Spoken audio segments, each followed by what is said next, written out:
Yamamo akwaba. Afi to American show Facebook on so.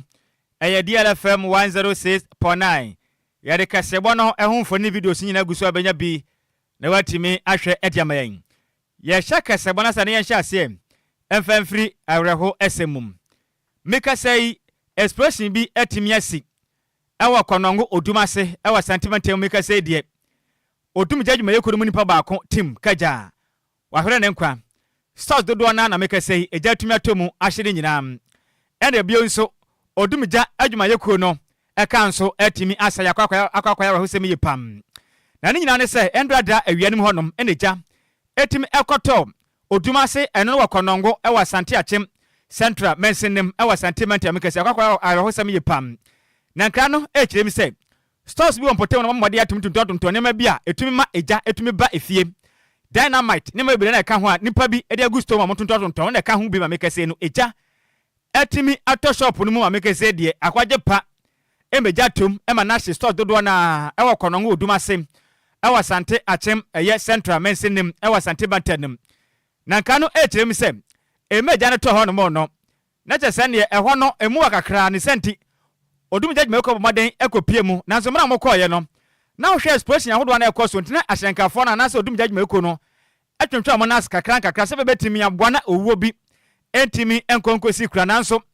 Ghana di shewe mo wasante achimchire mu se Ghana National Fire Service tasamo twentwa mo nas ntini endo anya semkuma omtoto abo SS odum dwafo adwuma yekuofo no eka no se ne pasa na emu elohuye pam the divisional officer grade 2 Eye Joe Bladen ono na gina mu ediama sante achem central mensin no ebo amane akirem se wo ya na montu odumdwafo adwuma yekobo made tu omana bo mbade pa ebo aye nanso na wo hwe agane sade yakwana na ha adwen ye pa ne senti okache ne manfo no pose omunya abotre kakra fa every self expression ahodo na ekoso no na tete pa nanso amekese odumdwa adwuma yekono nipa ba akode tim gwagu e ma afro so pepe omo da sese no emu edin ye pam ne ndi kan kwatie ene ahodo betwagu ye mleja no etoye ewa sante achem bensere no emu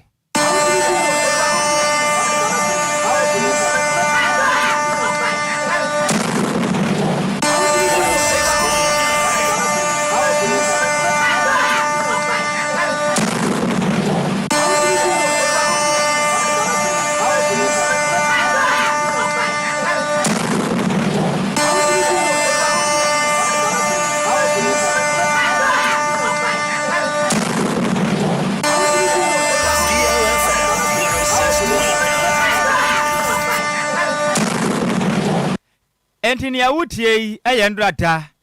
konongo odumase awa sante achem central mensenem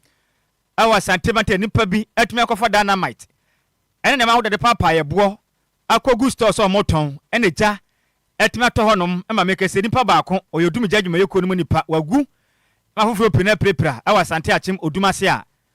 akwaye arahosemi yepa na divisional officer grade 2 Joe Braden ejemre ene sentrefo edinkomo. Good evening. So this evening at 7:03 p.m. at this restaurant 106.9 Odumase Zongo was received at Konongo Odumase Fire Station reporting of fire Odumase. Therefore, the fire crew rushed to the scene. On arrival, the crew observed fire involving shops that did sell materials, including some explosives. On arrival, there was a guy that rushed towards the fire tender, warning the crew not to further proceed to the scene. In the process, there was an explosion that affected the guy who was warning the crew, as well as the fire tender and crew on board. The driver collapsed as some fire personnel also were injured. The guy who was warning the fire tender not to get so close also was affected, and reports are that he also lost his life. There are other citizens or civilians that we haven't reports concerning getting injured. We are yet to know the total number, but the fire persons that were injured and civilians have been rushed to Konongo Odumase government. And as the fire tender got affected and the driver collapsed,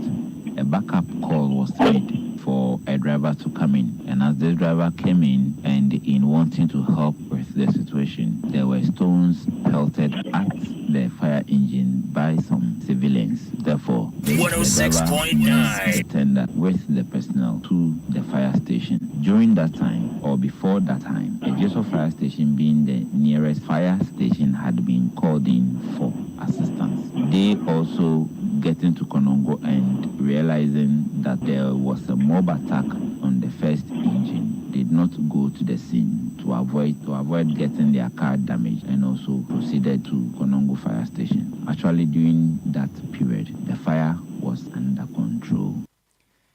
Any awoti ye ukopiemo our Santia Chem Central Men Cinema no and a divisional officer grade 2 Edima Odumja Ejumayuku no Neden Edijo Braden ena ote kaina Uba Facebook no so DLFM 106.9 division na to suntuba benya bi ne watimi ahwe na pa se eja etimi ato baabi na Odumja Ejumayuku kwa Odumja no na timamufo etoto abo edi abobobo wonom eka tender ne de sika Kwadwo kroma ase yaso ya den pa o eje na to ho no mo no niam bia nipa ne tonton wo shop no mu no dynamite explosion niam etumeto ekum nipa etisa bomb endisabi Odumja Ejumayuku no onfa ne nkwankwasi ya na mu ana ese to no bo ase omo fra yes na command bank Ghana for beto explosion kwaso ese mo to mbo ase hwede ye kwansa na menim de enti se kwabra ne tumi kwafa ne ma we ehu se begu shop bia mu sa keke ne jatem ne tire ne tututuo ba bia ndra eja ne toye ne so no hwema beto dwa kirim say just 50 meters away from a fuel station anka ejibum ho kra de anka na asante achem de ndo de anka kromu ni nyina hye enti atete e besre Ghana fo aso ade atete kwa na nsan eja ne fa so hye shikroma na yadwen ho aye nti ase ye kese yi obi a okọ adwuma ekodumija tim wawu keke wawu Ghana japade fire tender no so o ma papa kan hwehwe ma seka no pasa adende na yeji ni kureyim just Ghana for there odwen ho anti ase omo frɛ fire service no mamba me Kwadwo ki enya aso o man yimo ana fire service for ana mu ye adwuma ana e frɛ ma momma mo ba mu simu ni so eni saba kwa ba bewu keke no ya ye hwe ye hu ye ni ensesa ye ne ma na yesu ne ye ban no sika yenko ye nim Yantua Kasiabone so na Ministry of Gender, Children, any social protection for Ababetra a regional and zonal coordinators on Ghana school feeding program na seno omo contract a yade omo Ababetram lay official statement on Mudibetu Jama Adwoa Sammy no a yen fimpim yenu ni aduonunum na Dr. Agnes na momolate edi betu jase ampa contract ne de yade omo twam na emomo de asidakasi mo ho aka adwamu a se a yade omo Ababedi djuma kese pa edi ama oman no mu de statement ne copy ekoma chief director any national coordinator of Ghana school feeding program any controller and accountant general na emo me copy omo de koma wo no bibia enchine se chese omo ye bibi nti a omo twa contract mo ama nyina so papa bia na enti omo twa contract nim na emo me Ghana school feeding program no de na yade a school kola no omo mo maduane edi from obo asese ne be ya omadisu ahun sembetimi akon kan ombenya hoden no matimi akọ no makọ akosua ade no mo de ababetuja se eye ka omodi omo ene katahye ne project ko su ni na ye caterers ne ka woso esika woso mutwa enfemo mu ni na no omo hye no matimi aye bibia se ne be ya bibia betimi akosuye ede amawo yantu akase abo no so na wonim se o man Ghana ne eye Ghana ma nyina ya fofida na se yedu amanfo so a na ya ka ya nom na nyina nim se o man Ghana fa hodie no osajefo Dr. Kwame Nkrumah ye ne ba bi krodon ne dikan ye Ghana fo nyina ye mampani odikan be boa ye gi fa hodie edc o man Ghana se sunti ye nya adu afofide mu die na ye nkwatie osajefo Dr. Kwame Nkrumah e me ogi fa hodie ma Ghana no e kwen fa so kasa ye nense moda eni nkran sho de se o man Ghana. There is a new African in the world. That new African is ready to fight his own battle and show that after all, the black man is capable of managing the whole affairs. And my last warning to you is that you all should stand firm behind us so that we can prove to the world that when the African is given a chance, he can show to the world that he's somebody. 106.9. We are waiting. We shall no more go back to sleep anymore. We are going to demonstrate to the world, to the other nations, young as we are, that we are prepared to lay our own foundation. As I said in the assembly just minutes ago, I made it point that we are going to see that we create our own African personality and identity. It's the only way in which we can show the world that we are ready for our own battle. DLFM 106.9. May I call upon you all that at this great day, let us all remember that nothing in the world can be done unless it has the purpose and support of God. We have done the battle, and we again rededicate ourselves not only in the struggle to emancipate. Any awoti ye ayo mampeni odika no energy o my Ghana fa hudie ede ema no ema o mai ne den ede osaje for doctor Kwame Nkrumah nene efofida no SNC ene ayo my Ghana nyina fofida ende Ghana nyina de doko pam na Ghana dia fofida dia na o man Ghana national anthem no ehu behia sei ye betie.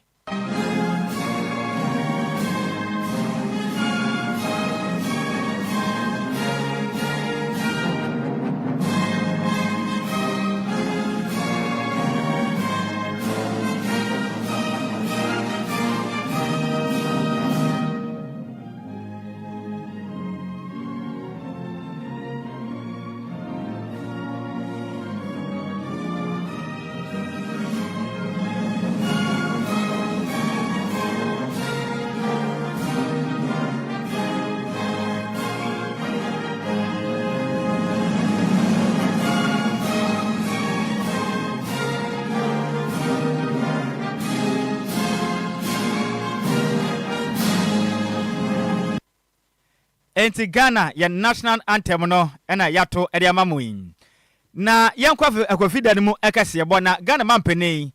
John Dramani Mahamane odensem atudwa echirim se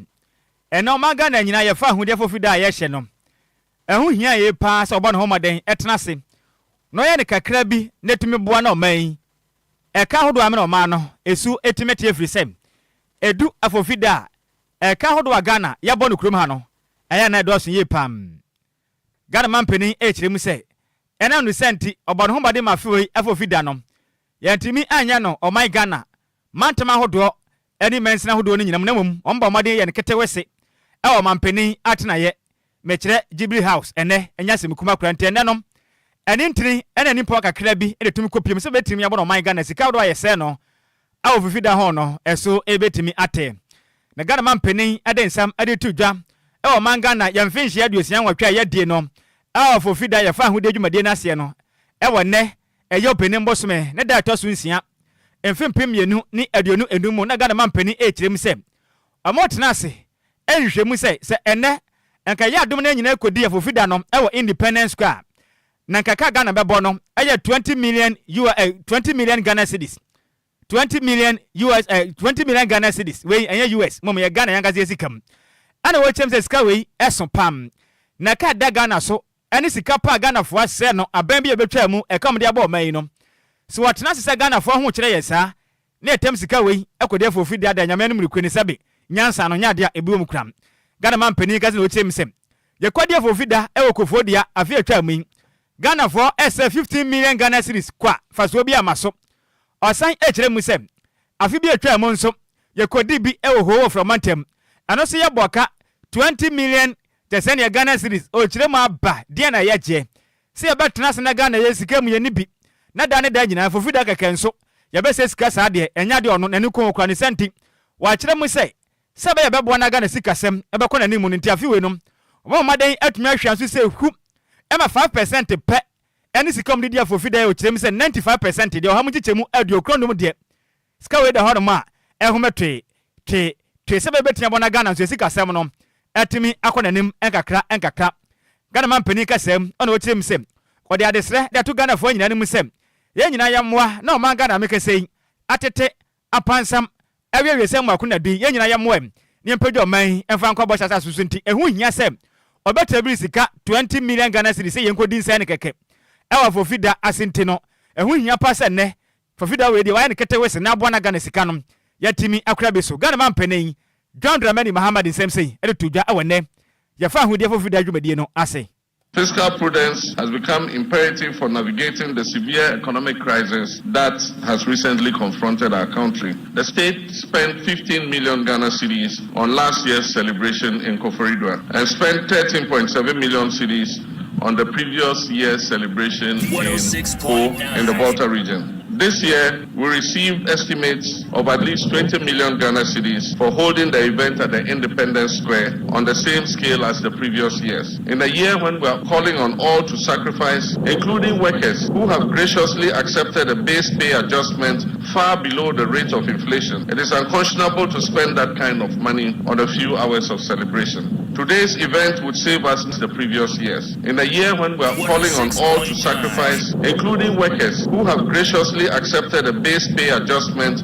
far below the rate of inflation, it is unconscionable to spend that kind of money on a few hours of celebration. Today's event would save us 95% of the estimated cost of the event. Ghana man penny John Dramani Mahama ne kwakra mo no ana ode adesre eto yenuanu amwati fide batem titru boko an ne potem sem entokwa ekoso e boko ne potem no etimi emu akwa visa Ghana ye bompaye egusu ye dwumade se beboa na boshasha seletme ko piesu ne senti adehia mo boko ne potem santokwa ahinsie ho manso a menteme ho ase nam so ema adehia bi amunya bone da enka hwemfa nhye mu no ehwere mo nkwa no munyan efrisem Ghana nyina bo dwumade aboa ema asomdwe atumi apa na ahye ne mapade agye nkyirima na se mukunkum nipa besi dan na Ghana ekudu boshasha asene so atemamufo no enya ho mfa so Ghana mampene John Dramani Mahama ono so akire nsemu sei. In the spirit of unity and brotherhood that this independence represents, I wish to speak directly to you, my brothers and sisters, in Boko and everywhere in our land where conflict is raging. I do not speak as president, but as your son and brother,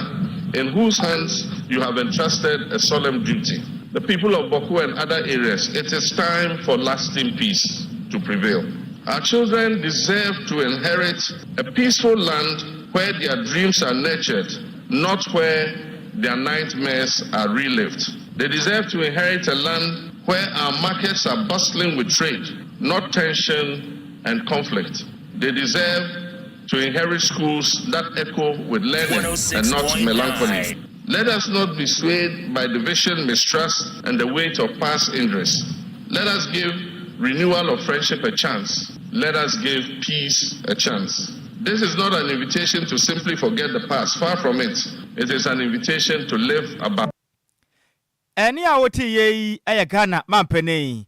John Dramani Mahama Sika Kwadwo Ghana fofi dan de pa na waka wo ho. Oh, sani enya ye fa hodie no. Sani Kwame Nkrumah etimi bua ye ma o man Ghana. Yetimi nya ye fa hodie di free eye colonial masters ni nsem no. Eno na me de kai edu 6 match ana wen say o ye Ghana ni. E na wo hu Ghana for na nkasa. Si 6 match na nya de bi o. Oh, de bi enka ne ne de. Aka ne no. Na ye wo mpaboa bi ye fa ne kotokwa nya mo. Ene chachao. Ene ye wota woto. Samle no na afofida ne duru ho no ma. Ena hu socks tenten. Yetumi sha twa bedu yesre so kofitela na bro boy ya no disi hoi one DJ Omalion bro mabo ya se da no nyase bukuma masa me say ene ye from headmaster na ye twa betu ye furu so na ne yesne no ne du ba bi na ye ka say ye tiamu attention mo say what say obu say oh masa emre ko kofi emre ko pa esia fofida ne du okra mo nhyɛ da nya de kra Kwame Nkrumah nya me nhyira no o ya de pa ye besre Ghana mpanifo ne se ye do won ye dia na mo enti monwene ye ho kakra enu mom dia na Ghana man panin John Dramani Mahama ne mo na watu ne nso mani aso no wa ya de ye mu ye ho kire yen yes anko say ska woda ba ko pe masa atente huro tua ye tuasie ko hurija ye ko babosia ne de be hwe ye ho na ye be just Independent Day celebration na ye timi adi no sika bebrese ni yahye no kwade I mean de wa ye nyame nhya na wa ya de no nsia be bona tese bibia ko ye be sese mo nkoso anya ne sa na mwa na omotetete nyama so na sika no mfa bi nhya timamufa titiri meburo no mabia enwuma na nya bi nye na o ma ne nko nanim ye tawo machi nyame company fo na ma o matuo no emo de sa no manam yanko ya nim sika Yanto akasebo ne so na assembly member Edema Pristia Himan eye electoral area no nyonyamfo Dr. Alex Yaobako adodo na edi omode friend eye Nana Abroso akodonate 4,000 Ghana cedis at the Adwoa Western Regional Inter-School Debate National Commission for Civic Education for organizing ye Pristia Senior High School na ye competition yo mu ye omo ye sane be yo betimi abu school for no sane be ya sabi yo betimi adwen tentem no madesua so etimi akonanim na ye school dunsia ana boa ye ma eye debate ni course no mu wie na chese assurance based school ene bogosu golden star JHS ana mo qualify so me call eye grand finale no mu kodu finals na chese bogosu golden star JHS ana ndi odi nkunim assurance based school ene wo Pristia eto so mienu ana Pristia senior high school eto so miensa bogoso St Augustine senior high school and a torso and 9 Amenfiman senior high school and there Yebeka so omodi ye etwa to na ye debate omo organize ye Himan Pristia divisional council for and so ede omo hujim eboa ye omo kandifo eye nana nteboa ye pro toso 9 and omo che so person omo mbo sans educational policy no eye ade omo ye no matimi aboa ma disua ho nsem atimi akonanim so omo ye debate ye beboa ma school for ne so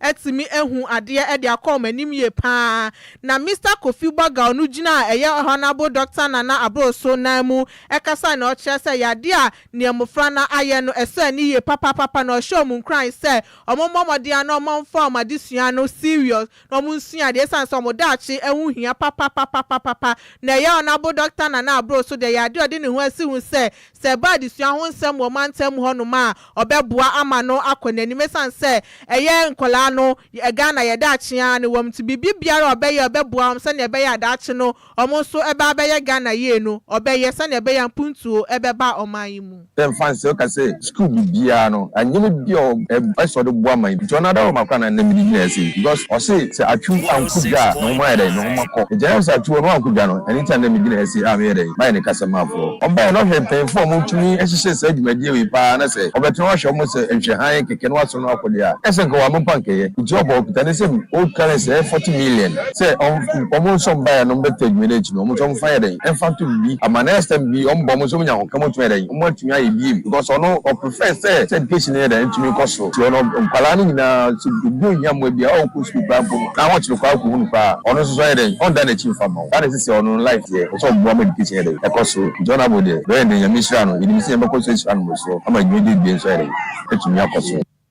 Eni ya wuti ye Mr. Kofi Baga on ejina ye onyamfo Dr. Nana Abroso anemu ekasa ye no wie na Western Regional NCC fo so be kire so mani aso donation na Nana Abroso ayama mu ye nipa no mo so be bo mo modin ase on be ye program sane be ye be boa na mo frane so adesua etimi akọ omanim no wie ye na Nana Muti ankama jasi pen no wo Himan Pristia Divisional Council ede insem say etuja Yabada wase ewo akwanya ade ama yen se ye ne wafie soso nkasa opa Pristia Munibale more important eman Pristia Divisional School plans so nananom ani so se ye bepo modiama adesua anase homasua tumpon ewo ye mpotem ha na tumi aboa ama sebe ewo policy making ene mpanyimfa hodo e behia won wo aban mu ndwuma na adimu a yeso etumi de ensense ye bo se in fact yabofra we esoso eka ho bi ye hwe na nantebo apra na education when policy awaye de ato na beye man the first project oyeye beye man business sese aye ni NCC for so ekwo sawoso a ye bomoden ewo debate no so aside na this is the first time na nanom ahwe se debate ye betumi akoso ewo ye mpotem ha sei na ye hwe na dwumadie na edi adanse se ampa se ye koso no ye hyemu kena e mama ye mofra no wana disua no atumi apija ama sebe wodu komposo a esepata so a ye hu impact ewo wo mo ofisa ya etiero ye hwe dwumadie ni fitias e mofra no nyina ye beka e de akye schools a etwa e mo ahia bob bisia any bogo so say akwanya wo ho say ye betumi apagya ya disua mu ama ye mofra no wo dache atumi abi peye baby awo bia no sebe sa wo yiro ho a betumi aye school bit say assurance in fact one performance e free fit ya sebe pem enne no e ya dia e wo soro pa na competition bia ye wo ne obedi kan itini ye kan say won wa antumi anni kan e wo sa dwumadie mo mama won pa ba won koso na won mistakes ahodo a wo ye no said their judges no e chechire ye mo no ene ya wuti ye eye nana muti ankama jasipinion no wo eye Himan Prisia Divisional Council eye amanibo ye nsem troni Samuel Ofoyubuate ono wa santimem anede besom ye we na ye gina we so adan ye ho akwa akwaje na boafo krato ye ba kasebodi aka chebe keka ni nyina ede asomo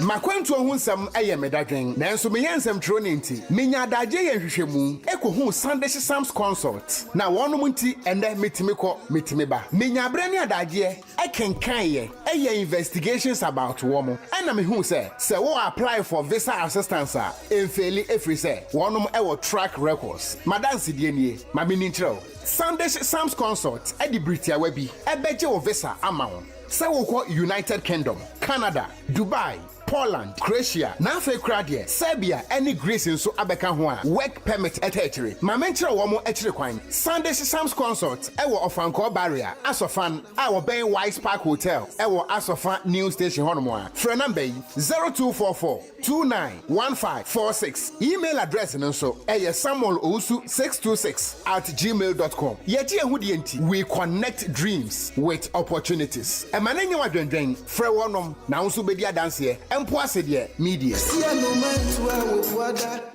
yamamo akwaba afi yankenkan madwenkyire ne bie awo Facebook no so emfa emamom we every master planner junior kentampo no wachire misem happy birthday emfa nko ono ane sister ne din de Zakaria Fati oye student ewo gushegu nursing and midwifery college edo wachire misende Yankopon onhyira wa abundantly oma wonye nhyira na usua de bomode azo besua de ye na wo ba nso a wa wo pane ne kama se be ya kofitela ankoma ne kwa ya nanta na namba konkwa che anti wen eye happy birthday enko emfa maun sister Zakaria Fatia we student ewo gushegu nursing and midwifery college Yankopon onhyira wa paifiri wankasa wo brother master planner junior kentampo ehonom no di frame we su free set antobam ana o chem sem owo malam dodo na a friend breastfeeding. Osema hama ba or resetting is ongoing. The grassroots too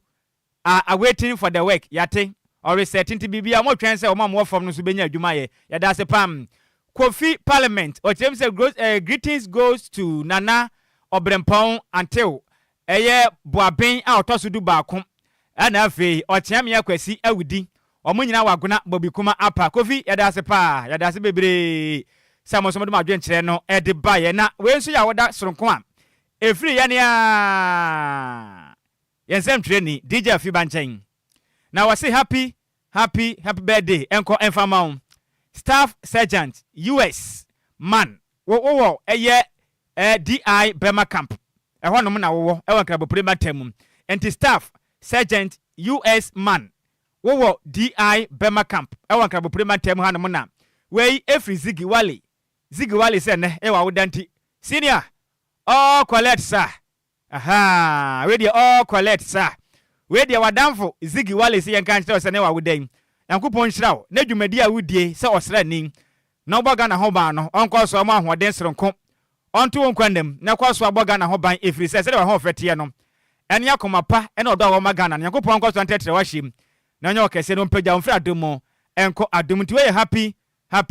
birthday enko mfama staff sergeant US man wo DI Bema camp if you are downful Ziggy Wale nchen na o se emfa wo da soro we emfa ema we na Ghana ni ye gina we so na ka se bo na group ya bunu kom se pon sika bibi ho obi Sammy wishi okay ono ane dofo happy birthday man o see your friend Mabel down kwa no wo eye Atlanta e wo USA we freye Patrick Adey ono so wo USA no ka say happy birthday kese pa enko ma Mabel si nyame hira na onye wo kese okay anti ye cheche o munyina anti ka se bo de si na ya so kasebo no semufo no ye maize me eber entwene semu edema yan Kofi Taylor be matenten gram obo adanso de ekopie mum e wo Facebook no eso akenkan fo so ye mienu edi amegye som eye Kwadwo afofida takrado Kwadwo krom de hye konkron Nhyiraba Kwadwo Sammy B mene Adwoa Agyei Sikapa Rebi o ensi idin na bi wo hobio Adwoa afofida Adwoa independent better say na say ye no yes so so na Adwoa Sikapa betena se ne eye afofida ye mu bewura papa monko so na montwen radio mu ya asantoa mfimfi mo hima na Adwoa Siki oba na ye kwedie yentumi nko omra ye mompa ye magana nti Ghana jompa ebo Yamakadeleko. No, I didn't decree, Father, in the name of Jesus. Yema mo nyina mo anitia adehye Midimafo